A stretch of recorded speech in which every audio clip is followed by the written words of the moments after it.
Hello, this is Jerry Morton. Welcome to my Finding My Way podcast. This is podcast number 59, titled Epilogue. Podcasts 34 through 61 are stories from the year of Army training I experienced. The training started in August 1966 and ended in June 1967.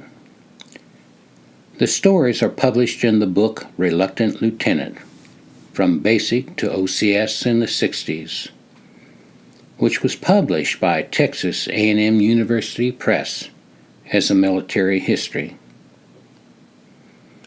Podcast 59, Epilogue, is an account of Jerry's primary assignment at the JFK Special Warfare Center after completing OCS in 1967. He provides a brief picture of his professional career after fulfilling his military obligation. It is recommended that you listen to the Army training stories in the order in which the podcast numbers present them, so that you can appreciate the full contextual richness of this and later stories. Podcast 59, Epilogue. When I reported to the Commandant's office at the JFK Center for Special Warfare at Fort Bragg, North Carolina, I was taken to see a full colonel.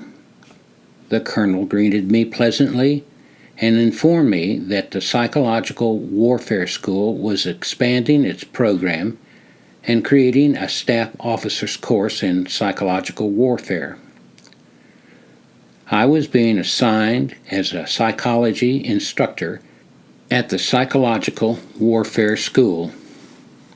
I was to create several hours of instruction for the staff officer's course as well as for other courses. The staff officer's course would begin in approximately 3 weeks. He realized that I had a lot to do in a short period of time, so he would not keep me any longer.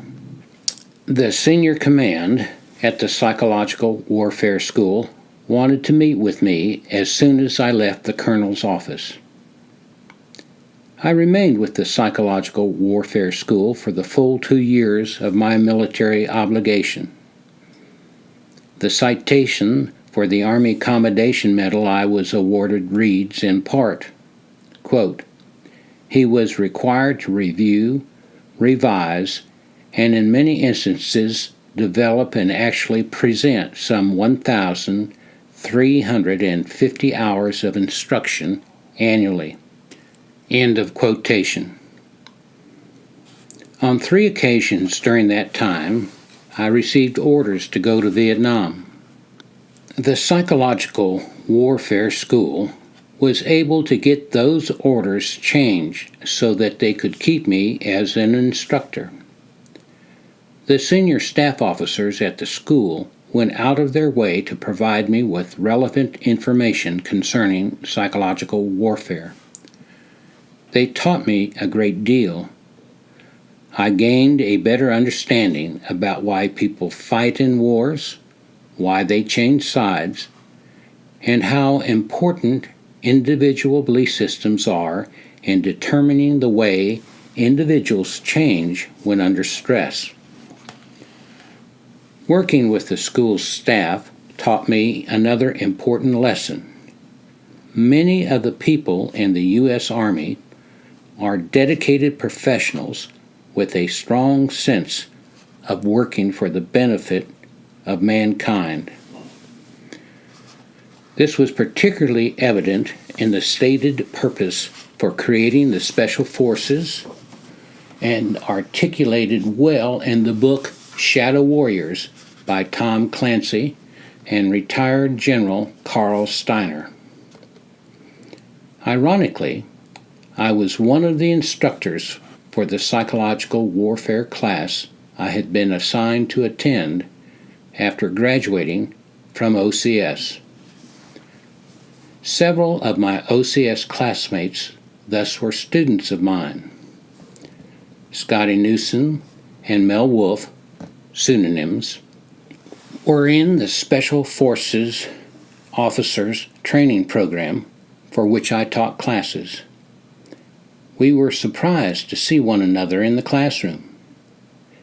Even more astonishing to me was how many old childhood friends from the many public schools I had attended were now in the Army taking my courses. In the second year of my tour of duty, I began running into a few of my OCS classmates as they returned from their tours in Vietnam. Most of them had been seriously wounded and were in the recovery process. They all had remarkable stories to tell. Sadly, I never knew what happened to the vast majority of them. Rumor had it that almost all of them had been seriously wounded or killed in combat. One had disappeared. The immediacy of our world and the next assignment was all that occupied our minds. All of the good people I had known in basic training, AIT, infantry OCS, and at the Special Warfare Center were known in the moment of the experience only. I would like to hear from them. Perhaps a few of them will hear these podcasts or read the book and we can reconnect. In a sense, their continued adventures are mine as well.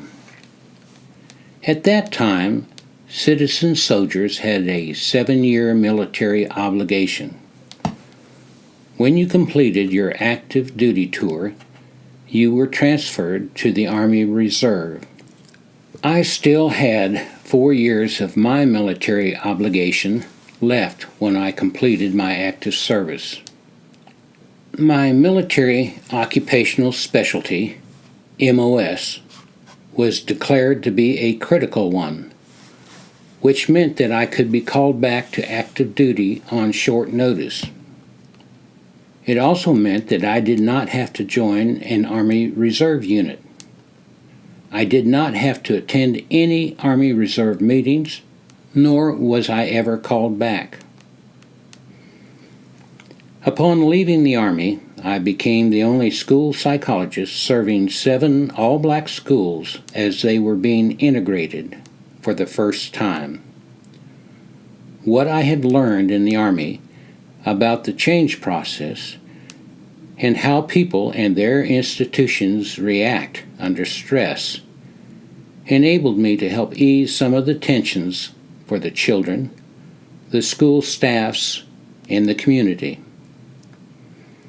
After 2 years of the experience, I returned to graduate school for 2 years to complete my doctorate in school psychology. I was able to complete my degree in record time primarily because of what I had learned from my service in the Army. I then continued my professional career as a school psychologist in both the public schools and the university setting. Anna and I have been married for 54 years and have 2 children and 3 grandchildren.